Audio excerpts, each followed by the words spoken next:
আমি আইন অনুযায়ী জুলাই গণঅভ্যুত্থানে আওয়ামী লীগের পতনের পর অন্তর্বর্তী সরকারের প্রধান হিসাবে শপথ নেন শান্তিতে নোবেলজয়ী অর্থনীতিবিদ ডক্টর মোহাম্মদ ইউনূস। ওই সরকারে ছাত্রদের প্রতিনিধি হিসাবে যোগ দেন নাহিদ ইসলাম ও আসিফ মাহমুদ। পরে যুক্ত হন মাহফুজ আলমও। অবশ্য জাতীয় নাগরিক পার্টি এনসিপি গঠনের জন্য সরকার থেকে বেরিয়ে আসেন নাহিদ ইসলাম। বিশ্বস্ততার সহিত পালন করিব। জুলাই গণঅভ্যুত্থানের সামনের সারিতে থাকা তরুণদের এই দলটির গায়ে শুরু থেকেই কিংস পার্টির তকমা লাগে। বলা হয় তারা দলটি গঠন করেছেন সরকারের পৃষ্ঠপোষকতায়, বিশেষ করে প্রধান উপদেষ্টার আশীর্বাদ নিয়ে। কিন্তু অন্তর্বর্তী সরকারের 1 বছর আর দল গঠনের 6 মাস না যেতেই সরকারের সমালোচনায় মুখর এনসিপি। সরকার এই অন্তর্বর্তীকালীন সরকার ডক্টর মোহাম্মদ ইউনূস ওই দিনই সরকারটা লন্ডনে বেঁচে দিয়ে আসছেন। সিজদার মাধ্যমে উনি ওহির মাধ্যমে আদেশ পেয়েছেন এবং সেটার একটা প্রেস রিলিজের মধ্যে জানিয়েছেন বাংলাদেশে ফেব্রুয়ারিতে ইলেকশন হতে হবে। ঢাকা বিশ্ববিদ্যালয়ের রাষ্ট্রবিজ্ঞান বিভাগের অধ্যাপক সাব্বির আহমেদের মতে এনসিপি মনে করছে প্রধান উপদেষ্টাকে তারা ক্ষমতায় বসিয়েছে, ফলে তিনি এনসিপির দ্বারা নিয়ন্ত্রিত হবেন, যা বাস্তবে হয়নি। অন্যদিকে বিএনপির মতো বড় দলের শীর্ষ নেতার সঙ্গে প্রধান উপদেষ্টার বৈঠকের পরে নির্বাচনের সময় ঘোষণা হওয়াতেই এনসিপি ক্ষিপ্ত হয়েছে।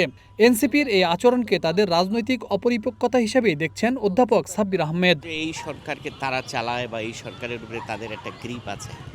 এখন হঠাৎ করে যখন সরকার তাদের কথা না শুনে অন্য কারো কথা শুনছে, তখন তারা ক্ষিপ্ত হয়ে গেছে। এটা আমি মনে করি যে তাদের অপরিপক্কতা। এই যে ক্রাইসিস দেশে যে সংকট, এ থেকে বেরিয়ে আসার পথ কী ছিল? যারা রাজনৈতিকভাবে বেশি শক্তিশালী, যাদের জনসমর্থনের ভিত্তি অনেক বেশি, আমি তো তাদের সাথে এই সমঝোতা, মানে তাদের আন্ডারস্ট্যান্ডিংটা গুরুত্বপূর্ণ আমার। তার মানে এই না অন্যদেরকে উনি ইগনোর করবেন, উনি তো অন্যদেরকে ইগনোর করছেন না। ঢাকা বিশ্ববিদ্যালয়ের শান্তি ও সংঘর্ষ অধ্যয়ন বিভাগের চেয়ারম্যান ডক্টর সাবের আহমেদ চৌধুরী মনে করেন, জাতীয় নাগরিক পার্টি গঠনের ক্ষেত্রে সরকারি পৃষ্ঠপোষকতার বেশ কিছু প্রমাণ আছে। তাছাড়া সরকারের কাছে এনসিপির হয়তো এক ধরনের চাওয়া ছিল, আবার এনসিপির কাছেও সরকারের কিছু প্রত্যাশা ছিল। সেই চাওয়া পাওয়ার মধ্যে দ্রুত সৃষ্টির ফলেই হয়তো এখন এনসিপির নেতারা আক্রমণাত্মক কথা বলছেন। এনসিপির হয়তো এক ধরনের এক্সপেকটেশন ছিল এবং প্রাথমিকভাবেও কিন্তু ওনারও একটা এক্সপেকটেশন হয়তো এনসিপির কাছে ছিল। তো সেই জায়গায় উনিও চেষ্টা করেছেন তাদেরকে বিভিন্ন জায়গায়, আমরা জানি যে কিংস পার্টি বলি বা সরকারের সমর্থন পুষ্টতার অনেক প্রমাণ আমরা পেয়েছি। তো সেই ক্ষেত্রে হয়তো ওনারও কিছু ক্ষেত্রে বোধোদয় হয়েছে, তাদেরও কিছু ক্ষেত্রে বোধোদয় হয়েছে, ফলে একটা আমরা গ্যাপ দেখতে পাচ্ছি। তা 5ই অগাস্ট পরবর্তী যে শক্তিগুলি রয়েছে তারা যদি সম্মিলিতভাবে কাজ না করে এবং তাদের যদি এই গ্যাপটা সামনে চলে আসে, তাহলে কিন্তু তারা যেই লক্ষ্যে কাজ করছে দেশ গঠন, জাতি গঠনের, সেটা অবশ্যই বাধাগ্রস্ত হবে। এই দুই অধ্যাপকই মনে করেন, নির্বাচনের জন্য যারা শতভাগ প্রস্তুত নন তারা নানা ধরনের কথা বলছেন। মিছিল কিংবা বক্তৃতার ভাষা যাই হোক না কেন, নির্বাচন থেকে দূরে থাকার সুযোগ নেই। যাদের বা যেই সব দলগুলো নির্বাচনের প্রস্তুতি যথেষ্ট না, তারাই কিন্তু নির্বাচনের পেছানোর কথাটা বেশি বলছে। আমরা জানি যে নতুন যে রাজনৈতিক দলগুলোর মধ্যে এনসিপি, তারা এখনও নিবন্ধন সেই কাজগুলো করতে পারেনি। এখন ব্যক্তি স্বার্থ বা একটা দলের স্বার্থের জন্য জাতিকে এই ধরনের একটা জায়গায় নিয়ে যাওয়া, সেটা সঠিক হবে না। যে দলের নেতারা এই কাজগুলো করেছে তাদেরও তো নির্বাচন করতে হবে।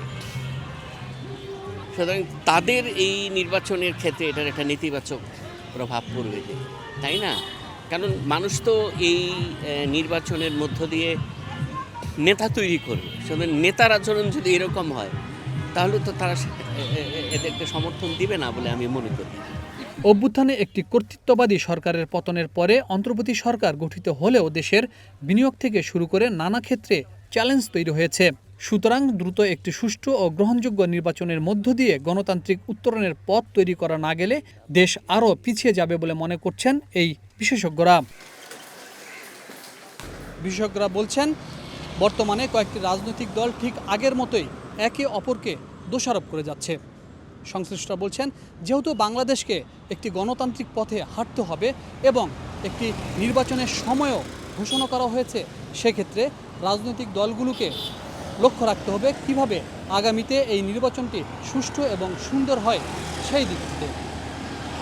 Adib Rahman, one news, Dhaka.